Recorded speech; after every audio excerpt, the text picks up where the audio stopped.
today's video, I finally get some more calligraphy pens. This is the calligraphy dip pen set because I lost mine years ago and haven't been able to find them since 2019.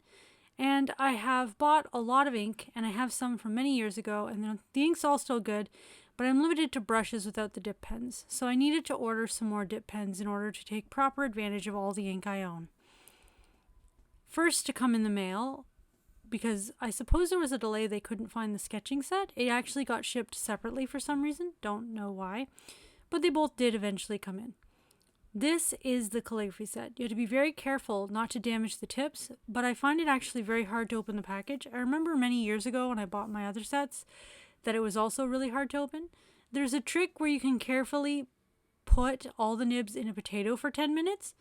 Then after that you take them out and you wipe them down, clean them off in water and dry them completely off so that there's no water left on them to avoid any sort of rusting. And that will take the mold release oil off of them so that the ink will adhere to them properly and not bead up. This trick seems to have actually worked, which is very helpful. There's another trick where you can use fire, but there's a chance of actually damaging the tips with that, so I decided to use the potato method instead. I'm going through a bit of trouble here to make sure everything gets fully clean. I'm probably going to go through some trouble to try to use the calligraphy tips at some point, but I actually want these tips a little more for drawing. Still, I think it's helpful that I own them for if I want to use them. Periodically, I take out my inks and shake them, but sometimes they wait a while because I don't use them all the time.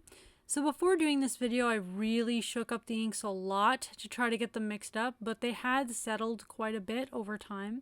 I also think that the Bombay India inks, the Dr. P.H. Martin ones, are a little less smooth. They're a little goopier. I think I really like the Speedball Super Black calligraphy ink. It's so smooth and dark and nice, and it seems to actually flow and work better. And that's what this is here. This is the Speedball Super Black. I put some from my much larger bottle into a tiny little squeeze bottle. I bought hundreds of those squeeze bottles ages ago on Amazon, and I'm still going through them. They're very useful. And I just feel like it just actually is, it flows better, it works better, it's nicer. The interesting thing is that I find it work very differently on different papers. It looks a paler gray and soaks right into the page on some papers. And on other papers it seems to sit more on the surface and is a very dark black. So that's why doing paper tests is so important. You have to test each paper, take notes, keep notes, and pay attention to how different materials work on different papers. I feel like the ideal papers for this ink tends to be smooth, fairly thick papers like smooth Bristol. I'll ask you to like, subscribe, and hit that notification bell if you're really enjoying my content. Here's when I came back a few days later when the sketching set had come in. I carefully cleaned it off before opening the package, and now I'm carefully opening it, doing my absolute best not to damage the tips. For some reason, the way the cardboard sticks, I never seem to be able to cleanly rip it open. It always sticks and is really quite a nightmare to open, and I always have to use a careful X-Acto blade or other sort of craft knife. I'm once again using the potato method. I found the smallest, less good quality potato I could find. And now I'm going back in. I'm testing similar colors, but I am finding that I really prefer the flow and the viscosity of the Super Black over the Bombay India inks. I feel like the Bombay India inks aren't quite as good, but they're still nice because they come in colors. I went back to the Speedball Super Black just because I prefer it, as I've been saying, and because I have a lot of it. I have a big giant bottle, as seen in another video that I got for Christmas.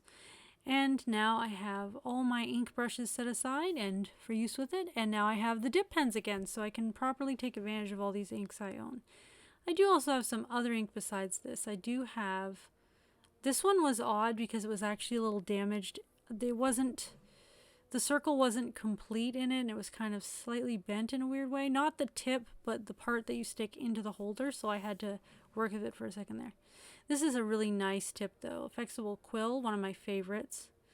And they're really, really nice.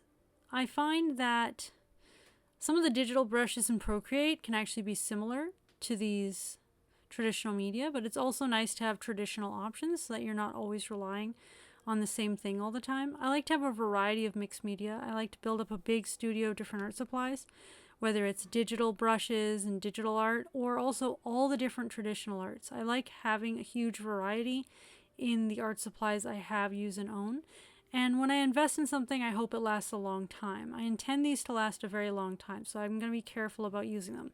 However, they will eventually get damaged, and then once it gets damaged enough, I will have to consider buying another set, because that's just how things are. Sometimes you can be as careful as you want, but eventually things do get damaged. I'm using an empty toothpick container to hold the ink because there's no leaking out of the bottom or anything, so it's just a good container to put ink in, and it's also a good way of recycling after using up all the toothpicks. In this case, I haven't used up all the toothpicks. I think I put them in something else because I just wanted the container for ink, but you get my point. Here I'm just doing a bunch of doodles, trying out the different tips and working out how to use them again. It had been years, as I said, I had lost my tips, and the last time I think I had them was a bit in 2019, but I didn't use them a lot in 2019 either. I did use them a bit.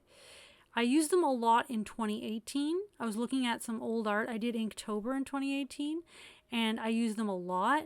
But I know I used them a little in 2019, but I did misplace them. And as I said, they were damaged anyway, so I had to replace them. So now I'm going to be able to do as much dip pen art as I'd like, especially because I have tons of the ink that I really like. And I can also use the dip pens with brushes. But in this video, I use only the dip pens because that's more what this video is about. But in the future, I'm going to be using them with brushes to get the best of both worlds. I'm doing a little feather hair decoration here, something I actually make for sale, or I used to when I did craft shows. Feather hair clip. And I'm adding extra shading back in some fine details. These tips are really quite nice. They have different levels of flexibility and they feel very different on the page when you use them. I was originally going to end the video around here, which is sketches. I went back and forth a bit on whether or not it needed more. But then I decided I needed to do a bigger artwork for it. And then I thought, maybe I don't. But when I looked at the video, it seemed abrupt to end it there and unfinished. I realized I needed to do 2 more pictures for the coloring book I'm working on. The Winged Ones coloring book. Everything in it has wings. And so I spent a lot of time not recording it, but working out what I'm going to do. The smooth paper I'm using here is ideal with ink and dip pen. I call it May paper. It's a bunch of paper I got from a woman named May when she was selling a lot. Best deal I ever got in my life. Smooth paper, I use it in lots of my videos. The original sheets are quite large. I believe they are 17 by 24 inches, something like that. And they have a smooth, shiny side, which is on the reverse. This is the side I like to do art on. It's a nice, smooth cardstock surface that's very matte. So in this case, I did a Rhamphorhynchus. I actually went through a lot of trouble to do this. I made a little maquette, which I think I forgot to show in the video. And I also researched plants and animals that were around in the same time and location as Rhamphorhynchus. In general, I looked up different types of plants that were around.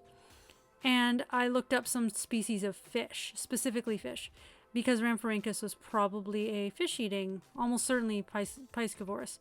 Latest theories about Rhamphorhynchus, which is a pterosaur, an extinct flying reptile, is that it might have actually swam on the water surface and caught fish there, although there are still theories that it could have caught fish while flying. Either way, it was almost certainly a fish eater. Some of the plant representations on the side are cutaway views of pine cones or other things such as flowers and things like that are a little more abstracted or simplified or made designer-like, and others are more realistic depictions.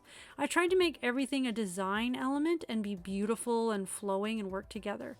Overall, the composition of the center is intentionally a diamond shape. It's not exactly a perfect diamond, but it's a diamond shape, so that when you color in the coloring page, you could put anything you want behind the Rhamphorhynchus. You could do just a solid color, you could do a gradient, you could do designs if you want to make it really busy. You could do the water surface or a forest or anything you want. But so that the line art version doesn't look too busy. So there's going to be busier areas and focus areas. I had to be careful while doing this to not touch the wet ink because the ink does not dry instantly, this type of ink, and to work more from the upper left corner down towards the lower right. The last step I did here was to do the outline. I intentionally had to make the outline a bit wider. I didn't have a dip pen I was really confident was great for doing a slightly thicker line here. They all seem to be really good for thin lines, and I'm not an expert at any stage in my career with the calligraphy pens, which may have been actually good for a thicker line. So I actually went over it multiple times and put lines next to each other to thicken the line. If I hadn't been limiting myself to just the dip pens, I would have taken out a brush here. I would have taken a brush and I would have carefully made a thicker line with a brush, because that would have been more ideal than being forced to use the dip pens. Anyway, I'm really happy with it. I'm cleaning off the nib here. Here's a final look. Once again, that's all for this video. If you like my videos, please remember to like, subscribe, and turn on that notification bell to all notifications so you will know when a new video comes up. I aim for new videos every Wednesday, but sometimes life happens and things are delayed. I hope that you enjoyed this video, and we'll see you with another one very soon.